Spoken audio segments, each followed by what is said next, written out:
B बायस नहीं होना है, ठीक है। हमें आंसर को आने देना है, लाना नहीं है। बहुत बार क्या होता है कि हमारा जब दोनों करेक्ट आ जाते हैं ना, तो बहुत सारे बच्चों का मैंने देखा है, वो क्या करते हैं, वो दिमाग में सोचते नहीं आंसर ए ही आएगा, वो ए ही लाते हैं, उसको जबरदस्ती क्या करते हैं, वो ये एक्सप्लेन करना, मतलब ये प्रूव करने की कोशिश करते हैं कि जो रीज़न है वो असर्शन को करेक्टली एक्सप्लेन कर रहा है। ओके, जबरदस्ती करते हैं। ऐसा नहीं करना है, हमें बायस नहीं होना है, हमें बिल्कुल एकदम न्यूट्रल दिमाग से सोचना है कि क्या वो सही है या गलत है, ठीक है। ओके, चलो अब जो भी मैंने इतना सबको आपको समझाया, शायद पूरी तरह समझ में नहीं आया आपको, मैं आपको यहाँ पे सॉल्व करके दिखाता हूँ तो आपको क्लियरली समझ में आ जाएगा, ठीक है। ध्यान दो, असर्शन पढ़ते देखो अपन पहले। All vertebrates are chordate but all chordates are not vertebrate. क्या ये स्टेटमेंट सही है?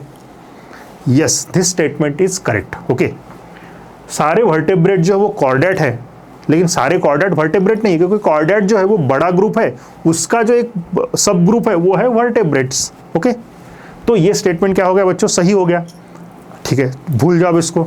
अब क्या करना है, रीजन पढ़ना है, इसको आइडेंटिफाई करना है कि ये सही है या गलत है। Reason, notochord is replaced by vertebral column in adult vertebrate. क्या अडल्ट वर्टेब्रेट में उनका नोटोकॉर्ड वर्टेब्रल कॉलम से रिप्लेस हो गया है? ये स्टेटमेंट सही है। जी हाँ, ये सही है, इसीलिए तो उनको वर्टेब्रेट कहते हैं, क्योंकि उनमें नोटोकॉर्ड जो वो एम्ब्रियोनिक स्टेज में होता है और बाद में वहाँ पे क्या आ जाता है, उसकी जगह पे क्या आ जाता है, वर्टेब्रल कॉलम आ जाता है। तो ये स्टेटमेंट भी सही है। तो सर असर्शन भी सही है और रीज़न भी सही है। अब हमारा क्वेश्चन फंस गया, क्योंकि अब आंसर जो है वो सी और डी में नहीं आने वाला है। क्या आएगा आंसर? ए और बी आएगा। तो अब क्या आएगा सर, ए और बी? तो अब वो कैसे फाइंड आउट करना है? तो देखो वो कैसे फाइंड आउट करना है, फिर से हमें क्या करना है, असर्शन पढ़ना है, फिर उसके बाद बिकॉज लगाना है और फिर रीज़न पढ़ना है। चलो पढ़ते हैं। All vertebrates are chordate, but all chordates are not vertebrate because notochord is replaced by vertebral column in the adult vertebrates. Okay? फिर से एक बार पढ़ता हूँ, देख लो, ध्यान दो। All vertebrates are chordate, but all chordates are not vertebrate because notochord is replaced by vertebral column in the adult vertebrates.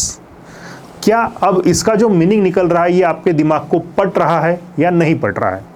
अगर पट रहा है तो आंसर आएगा ए, और अगर नहीं पट रहा है तो आंसर आएगा बी। तो क्या आपके दिमाग को ये पट रहा है कि ये सही लग रहा है सर? ये जो पढ़ने के बाद में मीनिंग निकल रहा है, उसका बिकॉज लगाने के बाद में कुछ मीनिंग निकल रहा है? जी हाँ, निकल रहा है, ठीक है। देखिए, ऑल वर्टेब्रेट्स आर कॉर्डेट, सारे वर्टेब्रेट जो है वो कॉर्डेट है, लेकिन सारे सारे कॉर्डेट जो वर्टेब्रेट नहीं है। क्यों नहीं है वर्टेब्रेट? क्योंकि वर्टेब्रेट का जो नोटोकॉर्ड है वो हमने किससे रिप्लेस कर दिया है? वर्टेब्रल कॉलम से रिप्लेस कर दिया, इसीलिए तो सारे वर्टेब्रेट अलग हो गए ना। सारे कॉर्डेट में ऐसा नहीं हुआ है, वर्टेब्रेट में ही हुआ है, इसलिए सारे जो कॉर्डेट है वो वर्टेब्रेट नहीं है। तो ये जो रीज़न है बच्चों, ये क्या करता है, असर्शन को करेक्टली एक्सप्लेन कर रहा है। ओके, तो फिर आंसर आपका क्या आएगा? ए आएगा, ठीक है। तो देखते हैं अभी ए है क्या अपना आंसर। ओके, यहाँ पे क्या हो गया बच्चों, एक मिनट, इन्होंने क्या कर दिया, मैंने जो सीक्वेंस है आपको बताया ऑप्शन, इन्होंने उसको आगे पीछे कर दिया, ठीक है। लेकिन हमारा आंसर क्या आएगा अभी यहाँ पे, assertion and reason are correct, reason is the correct explanation of assertion. अब वो उन्होंने किस प्लेस पे रखा है वो आपको ढूंढना है। ए बी नहीं कहूँगा मैं अभी मैं कहूँगा ये, ठीक है। तो देखो ये कहाँ पे लिखा है इन्होंने, यहाँ पे इन्होंने वो बी वाला जो ए पे लिख दिया है, मेरा बी वाला जो ए पे लिख दिया है, और जो मेरा ए था वो उन्होंने डी पे लिख दिया है, और बाद में ये बी सी है, ठीक है। तो हमारा आंसर क्या आएगा फिर बच्चों, यहाँ पे डी आएगा यहाँ पे, ठीक है। Reason is the correct explanation of, R is the correct explanation of A. समझ गए? तो this is how you have to approach it, right, ठीक है। एक बार रिवाइंड करके देख लेना और समझ लेना अच्छे से, ठीक है। नेक्स्ट क्वेश्चन की तरफ बढ़ते हैं। Select the incorrect statement with respect to cyclostomes. Cyclostome के बारे में कौन सा इनकरेक्ट है? They lack scales and paired fins. Yes, उनके पास में नहीं होते। They have circular mouth with jaw. No, circular mouth तो है लेकिन विथ जॉ नहीं है, ठीक है। Careful, okay. विथ जॉ लिखा है यहाँ पे, विदाउट जॉ लिखना चाहिए था। They bear 6 to pairs of gills, सही है। They migrate to the deep sea for spawning. ऐसा होता है लेकिन ये नहीं करते हैं, मतलब ऐसे स्पॉनिंग किया जाता है। कुछ फिशेज जो है वो क्या करती है, वाटर से निकल के, मतलब फ्रेश वाटर से होते हुए डीप सी में जाती है, वहाँ पे स्पॉनिंग करती है। लेकिन जो साइक्लोस्टोम्स है ये उल्टे हैं, ये क्या करते हैं, सी में रहते हैं और ये जाते हैं फ्रेश वाटर में और वहाँ जाके स्पॉनिंग करते हैं। तो ये इन्होंने यहाँ पे उल्टा लिखा है इनके बारे में, तो ये भी क्या हो गया बच्चों, रॉन्ग हो गया। ओके, तो अब इसमें से हमें मोस्ट अप्रोप्रिएट आंसर ढूंढना है। Choose the most appropriate answer from the option given below. ठीक है, तो कौन से स्टेटमेंट, इनकरेक्ट स्टेटमेंट पूछे, देखो यहाँ पे क्या पूछा है, इनकरेक्ट स्टेटमेंट पूछे गए। ठीक है, तो इनकरेक्ट स्टेटमेंट कौन से है, सेकंड एंड फोर्थ। तो 2 and 4 वाला ऑप्शन कौन सा है, ये है, डी आंसर है। ठीक है, so this is your answer. चलो आगे बढ़ते हैं। Which of the following animal has 3 chambered heart. किसके पास में 3 चेम्बर्ड हार्ट होता है, तो याद रखिए 3 चेम्बर्ड हार्ट किसके पास पाया जाता है, एम्फीबियन के पास में पाया जाता है और रेप्टाइल्स के पास पाया जाता है। सारे रेप्टाइल के पास में भी नहीं पाया जाता है।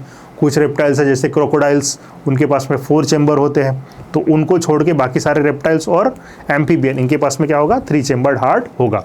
तो देखो अब एग्जाम्पल कौन सा ढूंढना है आपको, बस सिंपल है ना, वही एग्जाम्पल वाला क्वेश्चन। टेरोपस, स्कोलियोडॉन, हिप्पोकैम्पस, चेलोन, तो इनमें से कौन सा आंसर आएगा, चेलोन इज अ रेप्टाइल एंड ये क्रोकोडाइल नहीं है, तो इसके पास में क्या होगा बच्चों, 3 चेम्बर्ड हार्ट होगा। ठीक है, so this is your answer. चलो आगे बढ़ते हैं। Read the following statement, metagenesis is observed in helminth. Now what is metagenesis, 2 चीज़ें होती है, मेटा मेटा वाले 2 वर्ड आएंगे। ठीक है, आपको वो एक मेटामेरिक सेगमेंटेशन वाला मैंने बताए थे 3 एग्जाम्पल, एनिलिडा, आर्थ्रोपोडा और कॉर्डेटा। ठीक है, मेटामेरिक सेगमेंटेशन है, मेटामेरिज्म है वो, ओके। और ये मेटाजेनेसिस है, जेनेसिस मतलब जनरेट होना, जनरेशन। ठीक है, तो मेटाजेनेसिस का मतलब क्या होता है, अल्टरनेशन ऑफ जनरेशन, जो आपके किसमें पाया जाता है, सिलेंट्रेटा में पाया जाता है। Polyps produces medusa, medusa produces polyps, देखा है ना वो। ठीक है, तो that is called as metagenesis. ये किस में पाई जाती है, सिलेंट्रेट में पाई जाती है। यहाँ पे लिखा है हेलमेंथ, तो क्या हो गया, रॉन्ग हो गया। ठीक है, echinoderms are triploblastic and coelomate animals. क्या इकाइनोडर्म में ट्रिप्लोब्लास्टिक है, सिलोमेट है, तो क्या आएगा, सही आएगा।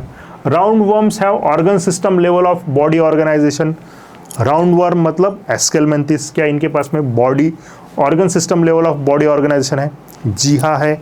ये पहले एनिमल है एनिमल किंगडम के जिनके पास में क्या आई है, organ system level of organisation आई है, तो ये स्टेटमेंट सही है। Comb plates present in the ctenophora helps in digestion. Ctenophora के पास में जो कॉम्प्लेट्स होती है, देखो ये है ना टेनोफोरा, फुटबॉल की तरह दिखता है वो, ओके, और ये ऐसी होती है ना, ये कॉम्प्लेट्स, ये टेंटेकल्स हो गए। ठीक है, ये वाली कॉम्प्लेट्स है। ठीक है, ये जो दिख रहा है ना यहाँ पे, ये लाइनिंग्स, ठीक है, वाटरमेलन बोलो या फिर फुटबॉल बोलो आप इसको। ठीक है, तो ये जो दिख रहे हैं ना, these are called as comb plates. ये इसमें होती है सिलिया, ओके, कॉम्ब की तरह होती है वो, और ये करती है बच्चों लोकोमोशन में हेल्प, स्विमिंग के लिए हेल्प करती है इसे। ठीक है, ये डाइजेशन वगैरह में हेल्प नहीं करेगी। ठीक है, फूड वगैरह में इसका कोई रोल नहीं है। ठीक है, तो ये जो है ना डाइजेशन वाला, ये आएगा, रॉन्ग आएगा बच्चों ये। Water vascular system is characteristic of echinoderms. Yes, echinoderm में वाटर वास्कुलर सिस्टम होता है और केवल इकाइनोडर्मेट में ही होता है। तो देखो यहाँ पे कितने सारे करेक्ट, हमने करेक्ट इनकरेक्ट आइडेंटिफाई कर लिए है। Choose the correct answer from the option given below. Okay, तो कौन से करेक्ट है वो अपने को ढूंढने हैं, तो कौन से करेक्ट है, सेकंड, थर्ड और फिफ्थ। सेकंड, थर्ड, फिफ्थ कौन सा है, second, third, fifth are correct, so this answer is A. ठीक है, आगे बढ़िए, फिर से मैच द पेयर है, metamerism. Okay, metameric segment, metagenesis नहीं पूछा है, मेटामेरिज्म अभी मैंने आपको बताया था ना। ठीक है, वही बच्चों ध्यान दो, ये मेटाजेनेसिस है, ओके, और ये क्या है बच्चों, ये मेटामेरिज्म है। मेटामेरिज्म मतलब सेगमेंटेशन, ओके, और मेटाजेनेसिस मतलब अल्टरनेशन ऑफ जनरेशन। ठीक है, तो बी केयरफुल, थोड़ा सा कंफ्यूजिंग है, लेकिन याद रखिए genesis generation, alternation of generation, metagenesis, और ये मेटामेरिज्म। मेटामेरिज्म मतलब क्या, बॉडी के सेगमेंट्स, मेटामेर्स। ठीक है, बॉडी के पार्ट्स। ठीक है, तो हेड, थोरैक्स, एब्डोमेन, ये जो पार्ट होते हैं ना, ये सो मेटामेरिज्म। तो मेटामेरिज्म किसके पास में होता है, सिलेंट्रेटा के पास में होता है क्या, टेनोफोरा के पास में होता है क्या, एनिलिडा के पास में होता है क्या, पोरीफेरा के पास में होता है क्या। किसको लगाओगे भाई, इसको लगाएंगे सर। कैनाल सिस्टम किसके पास होती है, कैनाल सिस्टम पोरीफेरा के पास में होते हैं। तो देखो पोरीफेरा कहाँ पे है, ये यहाँ पे पोरीफेरा। कॉम्प्लेट्स किसके पास में होती है, टेनोफोरा के पास में होती है, ये टेनोफोरा आ गया यहाँ पे। नीडोब्लास्ट ये सिलेंट्रेटा के पास में होती है, स्टिंगिंग सेल्स है ना, तो ये आएगा इसका। ठीक है, so this is your answer, समझ गए। नेक्स्ट क्वेश्चन देख लेते हैं अपन यहाँ पे, अभी फिर से मैच द पेयर का क्वेश्चन है। देखिए, फाइसेलिया, लाइमुलस एंड साइक्लोस्टोमा पिनेक्टेडा, और यहाँ पे इनके कॉमन नेम दिए शायद, है ना, pearl oyster, Portuguese man of war, living fossil, hookworm, ठीक है। तो जरा कॉमन नेम, ये साइंटिफिक नेम है। तो फाइसिलिया क्या है, पोर्तुगीज मैन ऑफ वॉर है, ओके। लाइमुलस, इसको लगाएंगे हम लोग लिविंग फॉसिल।